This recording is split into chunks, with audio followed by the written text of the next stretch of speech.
أما بعد فقد قال رسول الله صلى الله عليه وآله وسلم يا أبا ذر الكلمة الطيبة صدقة وكل خطوة تخطوها إلى الصلاة صدقة يا أبا ذر من أجاب داعي الله وأحسن إمارة مساجد الله كان ثوابه من الله الجنة صلوات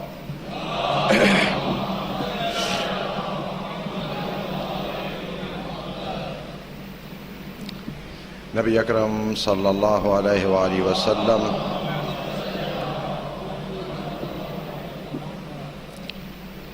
کی حضرت ابو ذر رضوان اللہ تعالی علیہ کو جو نصیحتیں اور وصیتیں ہیں ان میں سے چند کلمات آپ کی خدمت میں پیش کیے ہیں، جس میں حضرت نے ارشاد فرمایا کہ اے ابو ذر، اچھی گفتگو صدقہ شمار ہوتی ہے، وَكُلُّ خُطْوَةٍ تَخْطُوهَا إِلَى الصَّلَاةِ صَدَقَةٌ، اور ہر وہ قدم جو آپ نماز کی طرف بڑھاتے ہیں وہ بھی اللہ کی بارگاہ میں صدقہ شمار ہوتا ہے۔ یعنی جہاں سے آپ نماز پڑھنے کی نیت سے چلنا شروع کرتے ہیں، اس نماز کی جگہ تک جتنے قدم آپ نے اٹھائے اتنے صدقات اس کی بارگاہ میں شمار ہوں گے۔ وَمَنْ أَجَابَ دَاعِيَ اللَّهِ وَأَحْسَنَ إِمَارَةَ مَسَاجِدِ اللَّهِ كَانَ ثَوَابُهُ مِنَ اللَّهِ الْجَنَّةِ، اور جو شخص اللہ کی طرف دعوت دینے والا، اللہ کی طرف پکارنے والے کا جواب دیتا ہے اور اللہ کی مساجد کی عمارت میں بہتری کرتا ہے، اچھے طریقے سے ان کو آباد کرتا ہے، اس کا ثواب اللہ کی طرف سے جنت ہے۔ ظاہر ہے کہ مساجد یا مسجد یہ زمین پر اللہ کا گھر شمار ہوتی ہے، اس بے نیاز کا گھر کہ جسے گھر کی ضرورت نہیں ہے۔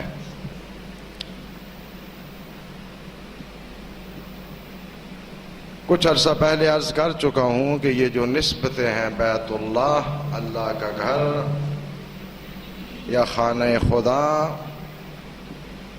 یہ اضافت اور نسبت شرافت اور کرامت والی نسبت ہے، یعنی کسی چیز کی اہمیت کو جتلانے کے لیے حق تعالیٰ اس چیز کو اپنی طرف منسوب کرتا ہے، ورنہ کائنات کا ذرہ ذرہ، کائنات کی تمام مخلوقات اسی کی ملکیت ہے، اسی کی طرف منسوب ہیں۔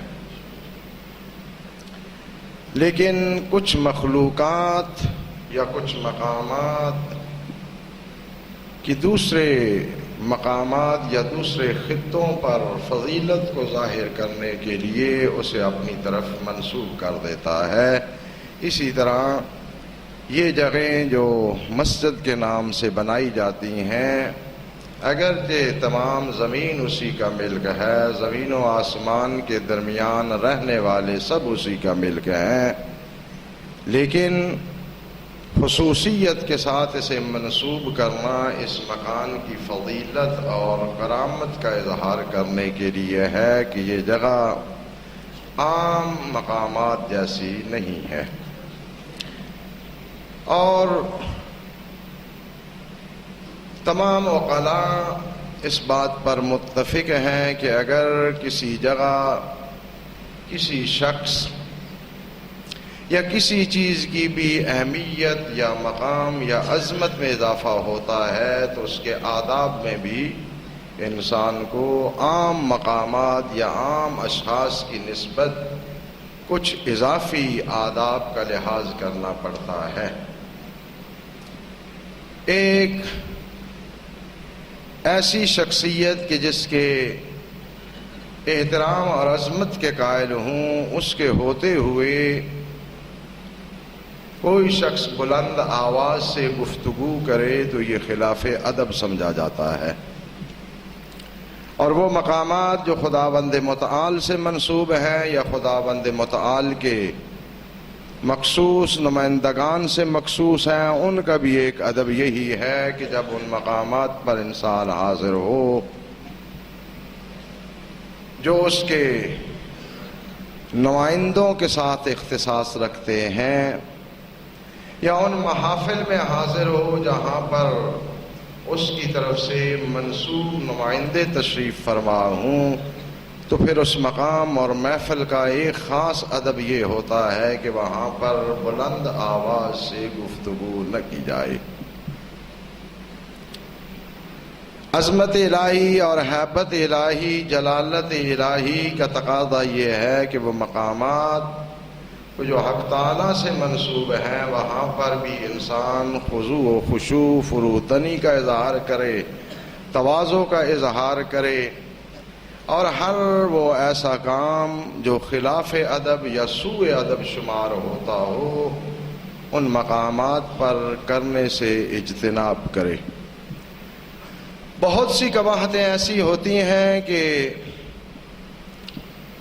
جو ہم شعوری طور پہ ایسے مقدس مقامات پر انجام نہیں دیتے۔ ہاں البتہ کچھ معاشرے میں صرف پھرے حضرات ہو سکتے ہیں جو ایسے مقامات پر بھی سوء ادب رکھنے والے کاموں کا ارتکاب کریں۔ اب مساجد میں چوری تو نہیں ہونی چاہیے، لیکن بڑی لطیف بات یہ ہے کہ سب سے زیادہ چوری مساجد میں ہی ہوتی ہے، وہ بھی جوتوں کی چوری۔ یہ کوئی حکایت نہیں ہے، جب سے میں آیا ہوں 4 دفعہ تو میرے جوتے بھی اٹھائے جا چکے ہیں۔ تو یہ اور بھی بہت سے ایسے اشخاص ہیں کہ جو متعدد بار اس حادثے سے 2-4 ہو چکے ہیں۔ تو یہ ایک عظیم منزلت والے اور عظمت والے مقام کی نسبت سوء ادبی ہے کہ یہاں کو بھی انسان نماز میں مشغول ہو اور اس کی فکر جو ہے وہ جوتوں کے پیچھے دوڑ رہی ہو کہ میرے جوتے کا کیا بنے گا جب نماز پڑھ کے جاؤں گا، یا نماز پڑھنے میں مشغول ہے اور پھر اسے ایک ہاتھ جو ہے جیب پہ رکھنا پڑے کہ نماز کے بعد جیب صحیح سلامت ہوگی یا نہیں ہوگی۔ لیکن معاشرے میں کچھ بے وقوف لوگ ایسے ہیں جو ایسے مقامات پر بھی اس قسم کی غلیظ اور گندی حرکات انجام دیتے ہیں۔ ظاہر ہے کہ اس کی برائی تو ہر چھوٹا بڑا درک کر سکتا ہے۔ کچھ چیزیں ہوتی ہیں کہ جن کی برائی کے لیے، جن کی برائی کو ترک کرنے کے لیے انسان کو تھوڑا سا ٹھنڈے مزاج سے سوچنا پڑتا ہے۔ عمومی جو گستاخی مساجد میں اور ائمہ اہل بیت علیہم السلام کے منسوب مقامات میں جنہیں حرم کہا جاتا ہے، جس گستاخی کا کثرت سے ارتکاب کیا جاتا ہے وہ ہے بلند آواز سے گفتگو کرنا۔ اہل بیت علیہم السلام سے منسوب حرم کے مقامات ہوں یا حق تعالیٰ سے منسوب اس کے گھر، ان کا ایک ادب یہ ہے کہ وہاں بلند آواز سے گفتگو نہ کی جائے، اور یہ انتہائی سوء ادب ہے اسلامی نقطہ نگاہ سے اور مذہب کی منطق میں کہ انسان ایسے مقامات پر بلند آواز سے گفتگو کرے۔ حتیٰ بلند آواز سے یہاں پر ایسی آواز کہ جو دوسروں کو متاثر کرے، عبادات بھی انجام نہیں دی جا سکتی، کیونکہ یہ عام مسلمانوں کی منفعت کے مقامات ہوتے ہیں۔ یہاں سے لوگ سفر کر کے جاتے ہیں، حرم مطہر میں جا کے اپنی جگہ پہ بیٹھ جاتے ہیں۔ حرم میں بیٹھنے کا ادب یہ ہے کہ وہاں کم سے کم بیٹھا جائے، اس لیے کہ وہ ایسی جگہ ہے جہاں پر ہر بندے کی خواہش ہے کہ کچھ دیر کے لیے وہاں بیٹھے. اگر ایک شخص ایک جگہ پہ قبضہ کر کے بیٹھ گیا ہے، پورا دن بیٹھا رہا ہے، تو بہت سے لوگوں کے لیے جو ہے اس کی مزاحمت پیدا ہوگی. تو یہ ادب ہے کہ ایسے مقامات پر انسان جو ہے وہ کم سے کم وقت لے. زری سے کچھ لوگ جو ہیں لپٹ جاتے ہیں، گھنٹوں پھر چپٹے رہتے ہیں. نہیں، یہ نہیں ہے. آپ نے سلام عرض کرنا ہے، جو بوسہ دینا ہے دیں، اور دوسروں کو موقع دیں، اس لیے کہ آپ دوسرے کا حق ضائع کر رہے ہیں. تو یہ تو حقوق کا مسئلہ ہے، لیکن ادب کا مسئلہ یہ ہے کہ ایسے مقامات پہ، چونکہ یہ مساجد میں بھی جوش ہوتا ہے. اب مجھے تو اس کی کوئی تفسیر کرنی اس لیے نہیں آتی ہے کہ میرا ٹیلی فون ہفتہ بھر آن رہتا ہے، اور پھر مجھے تبلیغیں اور دھمکیاں شروع ہو جاتی ہیں کہ یہ کیوں کہہ دیا ہے، وہ کیوں کہہ دیا ہے. ایک 17 سال میں سب سے بڑی پریشانی یہ ہے مجھے کہ مجھے یہ سمجھ نہیں آتا کہ میں کیا کہوں یہاں پہ. اس لیے کہ مجھے تو نہیں پتہ ہوتا ہے کہ کس میں کون سا ایپ پایا جا رہا ہے. میں تو موضوع کے تحت باتیں کر رہا ہوں، مناسبت سے کوئی بات کر دی، پھر جن میں وہ غلطیاں ہوتی ہیں وہ مجھے دھمکیاں دینا شروع کر دیتے ہیں. پتہ چل جاتا ہے کہ یہ اصل مجرم تھے. میں نے تو عمومی باتیں کی ہیں، مجھے کیا پتہ اس معاشرے میں کون کیا کرتا ہے. میں تو نماز سے 2-4 منٹ پہلے آتا ہوں، جب آؤں تو فوراً چلا جاتا ہوں. کسی کے گھر میں آج تک برکت نہیں ڈالی، کسی کی دکان میں برکت نہیں ڈالی. سال میں بڑی مشکل سے 4-5 نکاح پڑھتا ہوں، بڑی مشکل سے. مجھے معاشرے کا پتہ ہی نہیں ہے کہ کون کیا کرتا ہے، کون کس کام میں مشغول ہے. نہ اتنا میرے پاس کوئی وقت ہے کہ میں ان کاموں کے لیے وقت ضائع کرتا رہوں.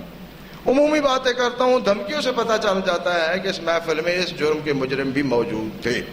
تو یہ کتنی بے وقوفی ہے، مجھے پتہ ہی نہیں تھا. آپ نے دھمکی لگا کے مجھے بتا دیا کہ یہ تو کرتوت میں بھی کرتا ہوں. میں عمومی باتیں کرتا ہوں بھائی، مجھے کسی سے کوئی کسی قسم کا نہ شکوہ ہے، نہ کوئی کسی سے تناؤ ہے. جو معاشرے میں برائیاں پائی جاتی ہیں میں نے کہنی ہے. آپ ناراض ہوں تب بھی، ناراض نہ ہوں تب بھی. اگر آپ اسے برائی سمجھتے ہیں تو کوشش کریں کہ اگر آپ کے پاس ہے تو اس برائی کو دور کریں. یہ نہیں ہے کہ آپ مجھے دھمکی لگا کے کہ آئندہ اس چیز کا آپ نے تذکرہ نہیں کرنا، آئندہ اس کا نہیں کرنا ہے. میں کروں گا. اتنا میں اگر ڈرپوک ہوتا تو 17 سال اپنی مرضی سے باتیں نہ کرتا. اب تو آپ کو یقین کر لینا چاہیے کہ میں دھمکیوں سے نہیں ڈرتا. لیکن کچھ لوگوں کی عادت ہوتی ہے نا خرید و فروخت کی، رشوت دینے کی، تو وہ پھر ضرور جتلائیں گے یہ ہو جائے گا، وہ کچھ بھی نہیں ہوتا. اگر کچھ ہونا ہوتا تو آپ کا ہو چکا ہوتا. کیونکہ میں 17 سال سے یہ باتیں کہہ رہا ہوں. یہ کاغذی شعر ہوتے ہیں، ان کی جو ہے وہ گونجیں ہوتی ہیں. میں کوئی کسی پہ تنقید نہیں کرتا، میں حقیقت بیان کرتا ہوں. اور حقیقت کسے کڑوی لگتی ہے تو ضرور لگنی چاہیے. حقیقت کوئی ایسی چیز نہیں ہے جو میٹھی ہو شہد کی طرح. حقیقت میرے لیے بھی کڑوی ہے، آپ کے لیے بھی کڑوی ہے. تو میں یہ عرض کر رہا تھا کہ سب سے جو خرابی والا کام ہے، یہ شاید کتنی دفعہ عرض کر چکا ہوں، لیکن یہاں چونکہ شریعت لوگوں کی اپنی ہے. اب مجھے تو بعض دفعہ بڑا تعجب ہوتا ہے، 30-35 سال ہو گئے ہیں صرف کتابیں پڑھا رہا ہوں، اور نہ کسی سیاسی تنظیم سے رابطہ ہے، نہ کبھی قافلہ لے گیا ہوں، نہ بھی کبھی ڈیلری کی ہے، کچھ بھی نہیں کرتا. یہ بعض لوگوں کو جو ہے وہ مسئلہ نہ بن جائے. یہ ایک تحفۃ العوام میرے نام سے پرنٹ ہوئی ہے، تو مجھے تو اس کا صرف نقصان ہوا ہے. میں نے خود ذاتی طور پہ تقریباً 15,000 روپے کی یہ کتاب خریدی ہے. یہ نہ سمجھنا کہ اس سے مجھے کچھ آمدن ہو رہی ہے تو میں اس سے کچھ لوٹ رہا ہوں. مجھے تو یہ لکھنے سے تقریباً یہ نقصان ہوا ہے کہ 15,000 روپے تقریباً میں اپنی جیب سے خرچ کر چکا ہوں، خرید چکا ہوں یہ کتاب. مصنف کی طرف سے تو مجھے 3 یا 4 کتابیں ملی تھی، اور کوئی اس میں میرا شعر نہیں ہے. جو لوگ اس لیے خریدتے ہیں کہ مجھے فائدہ پہنچانا ہے، وہ نہ خریدیں، ضرورت کے تحت خریدیں. تو میرا تو ان کاموں سے تعلق ہی کوئی نہیں ہے. جو میں خود کتاب لکھ رہا ہوں اس سے اگر نہیں کما رہا ہوں تو دوسرے کاموں سے کیسے کماؤں گا؟ اس میں تو میں اچھا بھلا کما بھی سکتا تھا. میں صرف یہ عرض کرنا چاہتا ہوں کہ یہ شریعت کو اپنی ذاتی خواہش کتابیں نہ کریں. اب نماز ختم ہوتی ہے، یہاں کی بڑی عجیب روش ہے. کتنی دفعہ عرض کر چکا ہوں یار کہ ہر بندہ جب نماز ختم ہوتی ہے درود پاک پڑھ لیتا ہے. کبھی اس کونے سے کسی کی آواز بلند ہوتی ہے، وہ شروع کر دیتا ہے فلاں پہ درود، فلاں پہ درود. میرا سوال ہے کہ یہ جو پہلے انہوں نے پڑھا ہے یہ گانا تھا، یہ پنجابی کا ڈھولا مائیا تھا؟ کہ اب آپ جو ہے درود کہہ رہے ہیں تو لوگوں نے پڑھنا، جب پڑھ لیا ہے تو کیوں ایسے زور لگا رہے ہیں اتنی شور سے؟ ہر بندہ جب نماز ختم کرتا ہے تو سب سے پہلے کیا کرتا ہے؟ درود پاک پڑھتا ہے. تو وہ درود ہے جو آپ کے کہنے سے پڑھا جائے، جو اپنی مرضی سے پڑھا جائے، وہ درود نہیں ہے. اتنا بلند آواز سے آخری صف سے ایک بندہ چلائے گا یہ وہ. بھائی لوگوں کا ٹائم جو ہے وہ اپنی آوازوں میں خرچ نہ کروائیں مہربانی کر کے. درود پڑھ لیا بس. ہاں آپ کے گھر جب مجلس ہوگی فاتحہ کی تو آپ 10ویں مرتبہ فاتحہ پڑھوا لینا، 10ویں مرتبہ درود پڑھوا لینا. ہر نماز کے بعد ہر شیعہ 2-3 مرتبہ درود پڑھ لیتا ہے. میرا تو آپ نے کبھی بھی نہیں سنا ہوگا، لیکن میں بھی پڑھتا ہوں. نماز ختم ہو تو درود پڑھ دیتا ہوں. پھر اعلان والے، اس سپیکر کا مما یہ ہے جب میں بولتا ہوں تو کسی کو آواز ہی نہیں سنائی دیتی. اعلان والوں کے لیے اتنا تیز بولتا ہے کہ کانوں کے پردے پھٹنے لگتے ہیں. بھئی یار تھوڑا سا مائک کو پیچھے کر کے کر دیں، کیا مسئلہ ہے؟ ہم نے جرم کیا مسجد میں آ گئے ہیں کہ ہمیں سزا دے رہے ہیں؟ یار بندے کی دیکھیں، ایک بندہ جب میں یہ سپیکر آگے سے ہٹا دیتا ہوں تو اس کا دیوار تک جو ہے ویسی آواز جا رہا ہے. اتنے بندے نہیں ہوتے لیکن سپیکر پہ اعلان ہونا ہے. اور پھر اس کے لیے جھگڑا، تاڑ میں بیٹھے ہوں گے، ایک صاحب کہ میرا مائک پہ ہاتھ جائے، دوسرا کہے گا میرا. کیا ہے یار، یہ عبادت کرنے آئے ہیں یا خود نمائی کرنے آئے ہیں؟ خدا را اپنے پہ رحم کرو. مسجد میں بآواز بلند گفتگو ناپسندیدہ ہے. اور یہ تو اب شیعوں کا ایک رٹا ہے جملہ ہے، مجلس ہو کچھ ہو بآواز بلند درود پڑھیے. کیا آہستہ پڑھیں تو اللہ نہیں سنتا؟ یہ کیا ہے بآواز بلند زور لگا کے؟ بھائی درود پڑھنا جو ہے یہ مستحب ہے. آواز اونچی ہو نیچی ہو، یہ خصوصی دعا والی جو اصطلاح چلی ہوئی ہے. میں کئی لوگوں سے پوچھتا ہوں دعا تو دعا ہو گئی، خصوصی دعا یعنی لاکٹ پہ دعا کو بٹھانا ہے یا اسے پر لگانے ہیں؟ یہ خصوصی کیا ہوتی ہے؟ دعا بس دعا ہے، خصوصی کیا ہے؟ اللہ کی بارگاہ سے مانگنا ہے. اور روایات میں ہے کہ آپ کو جو چیز ضرورت ہے، جو آپ کی حاجت ہے، اس حاجت کے پورا ہونے کے لیے دوسرے مومنین کے لیے دعا کریں، ان کے صدقہ میں آپ کی بھی حاجت روائی ہو جائے گی. تو یہ خصوصی تو پھر یہ ہوئی. یا خصوصی کا مطلب یہ ہوتا ہے کہ اس بچے کا نام لیا جائے یا اس بزرگ کا نام لیا جائے. وہ میں نے پہلے بھی ایک دفعہ کہا تھا، بہت سی باتیں کرنی ہیں، وقت ہاتھ سے نکل گیا، حدیث بھی رہ گئی. پہلے بھی ایک دفعہ میں نے کہا تھا، ایک انڈیا کے مولانا ہے مغفور و مرحوم، انہوں نے اپنے ایک کتاب میں بڑا عجیب واقعہ لکھا کہ ایک صاحب تھے مسجد میں آتے تھے، وہ لمبی سی دعا وہ نماز کے بعد پڑھنا شروع کر دیتے تھے عربی میں. عربی کی دعا ختم کرنے کے بعد پھر اسی سر سوز ساز میں اردو کا ترجمہ شروع کر دیتے تھے اور بڑی آہستہ آہستہ پڑھتے تھے. وہ کام جو ہے جو 15 منٹ کا ہوتا تھا گھنٹہ ڈیڑھ لے جاتا تھا. نمازی جو ہیں وہ جو نماز جماعت کے بعد نماز پڑھنے آتے تھے وہ متاثر ہوتے تھے. بہت سے لوگ ہوتے ہیں جو شور میں زیادہ بلند آواز میں انہیں یاد ہی نہیں رہتا کیا پڑھ چکے ہیں کیا نہیں پڑھ چکے. نمازیوں نے مولانا صاحب سے شکایت کی کہ ان صاحب کو کہیں کہ دعا کے لیے کوئی اور وقت انتخاب کر لیں نماز کے وقت سے ہٹ کے. اگر یہ نہ مانے تو انہیں کہنا کہ بھائی مہربانی کر کے ایسا کریں کہ کسی ایک زبان میں آپ دعا پڑھ لیں تاکہ ٹائم آدھا ہو جائے. ایک عربی میں پڑھتے ہیں پھر یہ اردو میں شروع کر دیتے ہیں. مولانا صاحب نے، آپ جانتے ہیں کہ مولانا کی دعا میں معاشرے میں ہوتی ہی ہے نا، کوئی ویلیو ہی نہیں ہوتی ہے نا. سب سے غیر قابل اعتماد شخصیت مولوی ہوتا ہے. معاشرے کے سب لوگ باوقار ہوتے ہیں، سب امانت دار، لیکن سب سے زیادہ خیانت کار مولوی ہوتا ہے. یہ میں دور کی بات نہیں کر رہا. یہاں جب جھگڑا ہو رہا تھا تو وہ کاظم صاحب جو ہے وہ امانت دار بنائے گئے تھے، تو وہ پیسے جب لے کے جاتے تھے باقاعدہ کچھ لوگ رہکی کرتے تھے کہ مولوی کے گھر یہ پیسے نہ چلا جائے. میرے گھر کیوں جانے ہیں؟ یعنی آپ کے پاس کروڑوں رہے تو آپ خیانت نہیں کرتے، مولوی جو ہے نا وہ کھا جائے گا. یہ ہمارے معاشرے کی سوچ ہے، کوئی ایک شخص کا مسئلہ نہیں ہے. یعنی دیکھیں معاشرے میں کتنے لوگ دین کی پابندی کر رہے ہیں، لیکن سب سے زیادہ غدار مولوی کو دین کا سمجھا جاتا ہے. سب سے زیادہ جو ہے وہ مولوی کو دین کی خلاف ورزی کرنے والا سمجھا جاتا ہے. ماشاءاللہ دوسرے تو سب فرشتے ہیں نا، دوسرے تو سب انبیاء ہیں نا، الیاذ باللہ سب معصوم ہیں نا. بس معاشرے کی ایک روش ہے جہاں چل پڑے وہ مولانا صاحب نے سمجھایا. اگر معاشرے کا کوئی طاقتور مونچھوں والا سمجھائے تو کسی کو سمجھ آتی ہے. مولوی سمجھائے, جس کو غصہ نہ آ رہا ہو اس کو بھی غصہ آ جاتا ہے. سمجھتا ہے نا, کمزور بندہ سمجھا رہا ہے, وہ صاحب بڑے غصے میں آ گئے, معتبر ہوں گے نا, کیونکہ اعتبار بھی کئی قسم کا ہوتا ہے. 5 وقت کا نمازی سب سے بڑا معتبر ہوتا ہے, وہ سمجھتا ہے اللہ سے میرے تعلقات بہت اچھے ہیں. اب وہ دعا بھی پڑھتے تھے نمازوں کے بعد, ان کے تو مزید تعلقات اچھے تھے. انہوں نے مولانا صاحب کو کہا کہ جناب وہ نہیں جی میں تو پڑھوں گا. انہوں نے کہا جی آہستہ پڑھیں. انہوں نے کہا نہیں میں تو بلند آواز سے پڑھوں گا. انہوں نے کہا پھر یہ کریں کہ ایک آپ عربی میں جب پڑھ لیتے ہیں اردو میں نہ پڑھیں. تو وہ صاحب نے معرفت کی بات کی. انہوں نے کہا جی عربی میں تو پڑھنی چاہیے اس لیے کہ دعا عربی میں ہے, اردو میں اس لیے پڑھتا ہوں الیاذ باللہ ثم الیاذ باللہ نقل کفر نہ باشد. ہو سکتا ہے اللہ کو عربی سمجھ نہ آتی ہو تو اردو میں سمجھا دیتا ہوں. سمجھ نہیں, یہ کام جو ہے معاشرے میں چلتا ہے. میں جو بات عرض کر رہا ہوں وہ یہ ہے, ایک وضاحت کرنا ضروری تھی چونکہ پچھلے 2 ہفتے سے مجھے شکایت آ رہی تھی. کچھ معتبر شخصیات نے تحقیق اور جستجو فرمائی کہ مولانا کو ہم نے قبرستان کے پیسے دیے تھے, مولانا صاحب نے ایک کنال جو ہے اس میں سے جگہ لے لی ہے.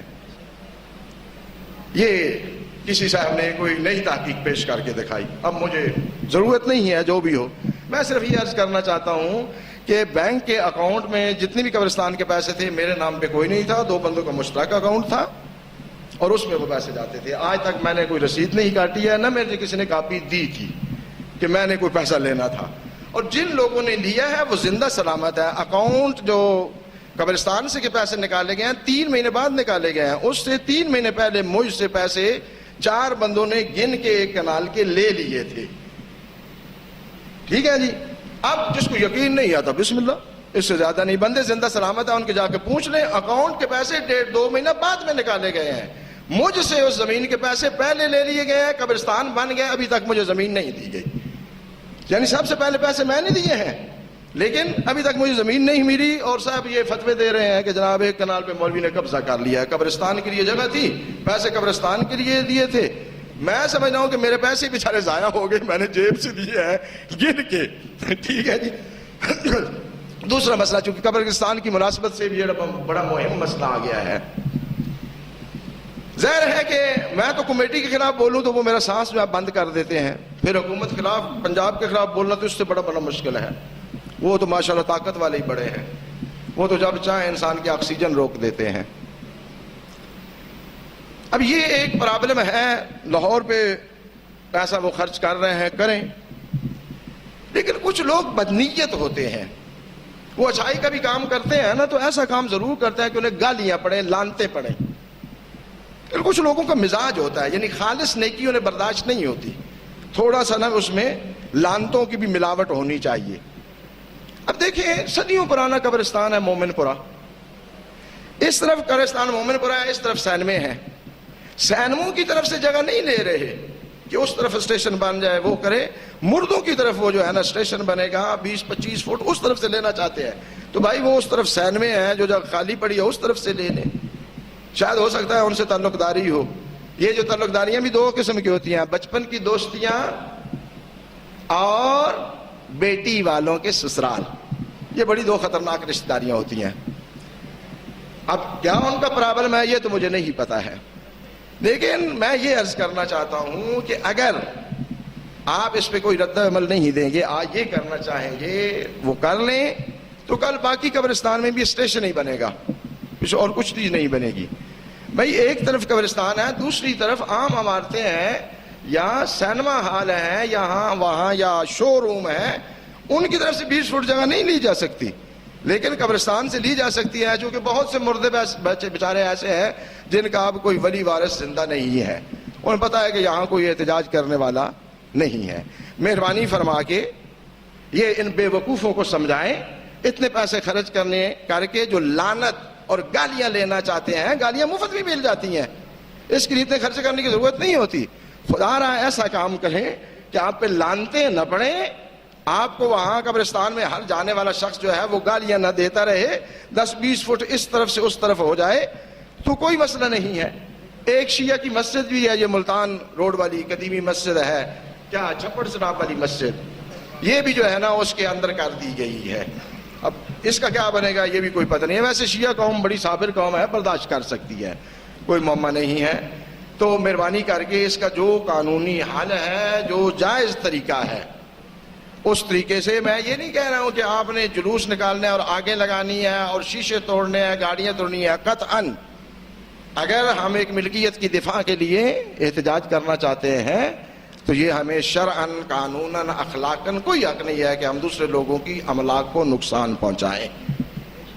لیکن جو بھی اس کا قانونی راستہ ہے, جو بھی اس کا معاشرتی طریقہ ہے, ہر شخص جو ہے مہربانی کر کے جتنا کر سکتا ہے اس سلسلہ میں کوشش کرے. ورنہ ایک دن یہ بھی پروگرام آ جائے گا کہ یہ جو ہے بند روڈ تک سیدھی ہو جائے اور یہ مسجد بھی جو ہے نا وہ حصہ بن جائے ایک اچھی سی سڑک کا. حکومت کے پروگراموں کا کیا ہوتا ہے؟